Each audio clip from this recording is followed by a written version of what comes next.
What's up everybody, I'm at Wonder Festival 2017. There's the promise of getting to see lots of figures that are on sale and figures that are going to be on sale later on in the year because they've sculpted new stuff. So much cool stuff for you to buy, stuff that you don't need but stuff you want. That's basically what Japan is all about. Tons of stuff that you don't need but you want and you don't even know why you want it. I like the energy of that. I don't really think that you should spend all the money that you don't have, but if you do have some money and you can afford to buy something that you like, why not?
Loving it so far. Plenty of cars, models, people, costumes, stuff that you can buy, stuff that you can pre-order. So much stuff going on here and it's nice and calm because it's still early in the morning. It's not too busy yet, but I think as the day gets on it will start to get busier and busier.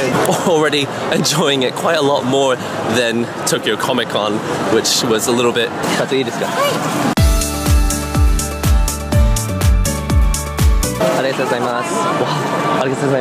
And now I've got this giant bag that I have to carry around for the rest of the day. So much Moe. Dolphy, I don't actually own one, but I might start because I really want Snow Miku. We're gonna have a look at the first one I've ever seen in the flesh.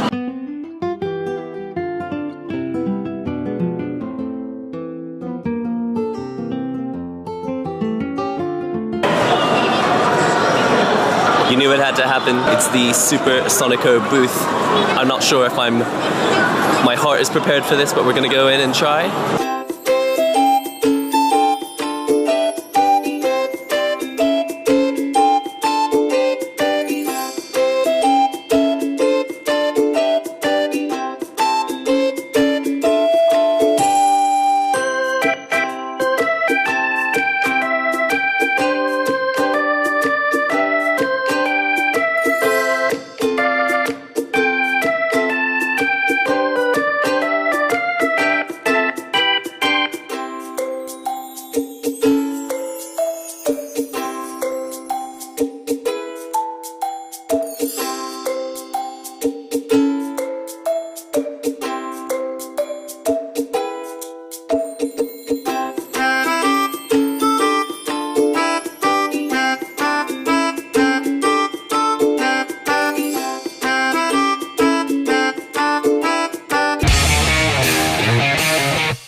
Seriously, my heart was not ready for that. I'm feeling a little bit... I love the idea of beach heroines. Like, what are these people doing on the beach which requires heroic activity, apart from being a lifeguard? Are they all lifeguards? I highly doubt it.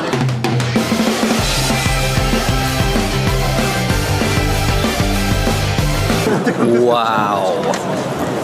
Kigurumi. Well, it is Kigurumi, isn't it? You wear the face of another humanoid, a humanoid. Totally nuts. So I'm walking into the more independent area of Wonder Festival. They've got a lot of people making their own dolls, selling their own stuff, and even people who are just selling second-hand stuff that they have bought maybe at garage sales and that sort of place. Over on the other side, I will show you plenty of people who are making their own figures. I guess they're doing it with 3D software, or they're sculpting it for real and getting it sent off to get it cloned, I guess. I don't really know what the process is, but I didn't realize that this is such a big culture, people making their own dolls. I thought, yeah, making their own comics and stuff, I had heard of that, and maybe making their own games and making their own music, but making their own dolls, like, and figures, like, this is kind of new to me, and I've actually been in Japan for a long time.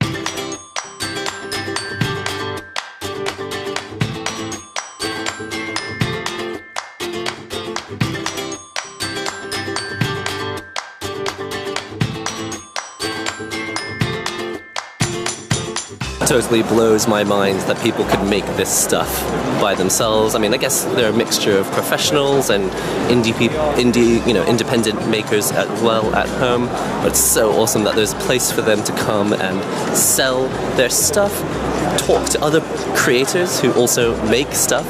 But yeah, it's so cool that they're promoting 3D software and, you know, the tools to go and actually make your own stuff. So awesome to see so many different types of things, not even just human characters, but also robot characters and alien characters and all sorts of stuff everywhere. It's really, really cool.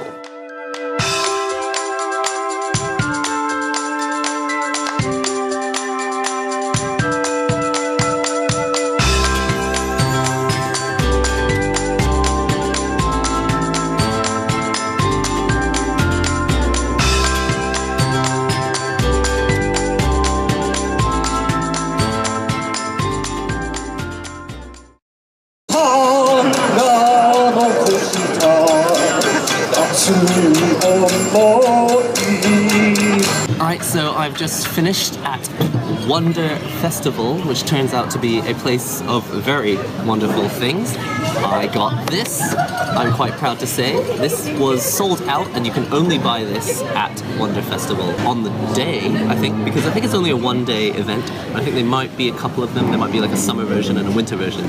This is the winter version, and look at the outfit she's wearing for the winter. I don't know if you can tell, but this is not very winter clothing. Bathing suit and a jacket. So she's almost ready for winter. I've decided I will unbox this for you now. This is free stuff as well, but just before we get into the main event, check out this Nendoroid calendar. This is Snow Miku. There's a new version of Snow Miku every single year.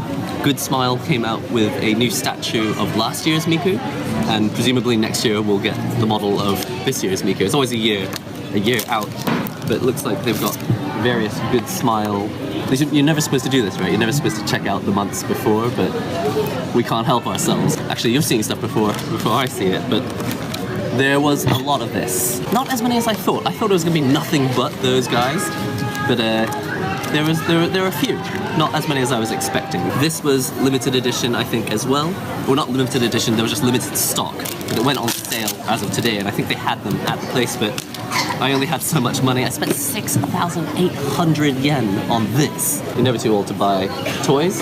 Here's a little preview of what she's gonna look like on the inside of this package. Let's go ahead and open her up.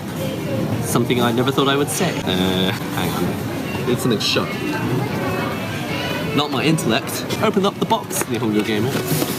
Alright, here we go. Here she comes. This is pretty standard. I think this is the sort of size you can expect to get for about 7,000 yen. If you want ones that are maybe 1/6 or 1/7 scale, they're gonna cost more like $100. Jajan! She's on her knees! She's on her knees because she's hardworking. And there's no actual little sticky thing that you stick it into it. You actually just place it on here. I did get some footage of a cosplayer, like an official cosplayer that they hired just for the event from the side. I mean, it's a really great pose. It makes no sense, but then if you come to Japan trying to find things that make sense, you'll probably leave quite soon. If you get it at just the right angle, you get a slight little glimpse. You get a glimpse of the skin, and I think that's the idea here. You can see the pants, but This thing is, an upskirt photo is not really an upskirt photo if there's no skirt. It's just up. This bag is making this girl, it's having a slimming effect on what's already quite a slim model. Colourful streaks in her hair. It's fairly, weighty. So in summary, Wonder Festival was 10 times better than almost every other event I've been to, apart from Nico Nico Cho Kaigi. If you ever have a chance to go to Nico Nico Cho Kaigi, definitely go to that event as well. But Wonder Festival was calm. It was busy, of course, but it was calm, and there was a lot of variety. There were people doing like karaoke. I didn't know what was going on. There was like this random show in the middle where a guy had invented a load of instruments out of cheap stuff. The cosplay was it's insane. It was insane. I literally thought to myself, I need to come on a second day just to shoot cosplay. But Wonder Festival is only for one day, and so sadly I didn't have enough time to shoot a lot of cosplay. Hopefully you'll have seen some of the cosplay that I did shoot, but if you have to decide when you go to Wonder Festival, are you going to go crazy with the figures and check out all of that stuff, or are you going to do cosplay? It's difficult to get both in on the same day. Ouch. Don't forget to comment, subscribe, share links and all that good stuff, and I'll see you next time. I wonder what's inside. It's probably naked, probably creative. Bonus time! I was like, that's interesting. It's got these weird little perforations here. And then I realized, when you get to the end of this week, you can rip off this part and get a head start on the following month. It solves the issue of only being able to see 1 month at a time. Japan!